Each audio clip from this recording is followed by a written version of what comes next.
నాగర్ కర్నూలు జిల్లా కలెక్టరేట్ ఎదుట అంగన్వాడీ వర్కర్స్ నిరసన తెలిపారు. ఎన్నికల సమయంలో ఇచ్చిన హామీని నెరవేర్చాలని వారు నినాదాలు చేశారు. కేంద్ర రాష్ట్ర ప్రభుత్వాల వ్యతిరేక విధానాలను నిరసిస్తూ నిరసన చేపట్టారు. ఎన్నికల సమయంలో కేంద్ర ప్రభుత్వం అంగన్వాడీలకు టీఏడీఏలు, ఇంక్రిమెంట్లు, ఇన్ఛార్జ్ అలవెన్స్ పెంచుతున్నట్లు ప్రధాని మోదీ ప్రకటించారు. అయితే కార్మికులకు కనీస వేతనం కూడా ప్రభుత్వం ఇవ్వడం లేదని, తక్షణమే కనీస వేతనాన్ని ఇవ్వాలని డిమాండ్ చేశారు. బీఆర్ఎస్ ప్రభుత్వంలో 8 ఏళ్ల పాటు అంగన్వాడీ ఉద్యోగుల సమస్యలు ఏ ఒకటి తీరలేదని అన్నారు. రాష్ట్ర వ్యాప్తంగా అంగన్వాడీ సమస్యల పరిష్కారానికి 3 రోజులు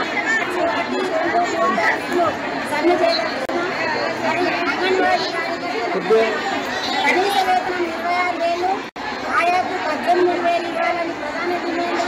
అట్లాగే సౌకర్యం కల్పించాలని, రిటైర్మెంట్స్ బెనిఫిట్స్ ఇవ్వాలని, ఇందులోనే గత 45 సంవత్సరాలుగా సేవలందిస్తున్న అంగన్వాడీ కార్యకర్తలకు 6 లక్షలు ఇచ్చి రిటైర్మెంట్ ఇచ్చి తర్వాత ఇప్పుడు ప్రస్తుతం ఉన్న వేతనంలో సగం జీతం నెలవారీగా ఇవ్వాలని డిమాండ్ చేస్తాం.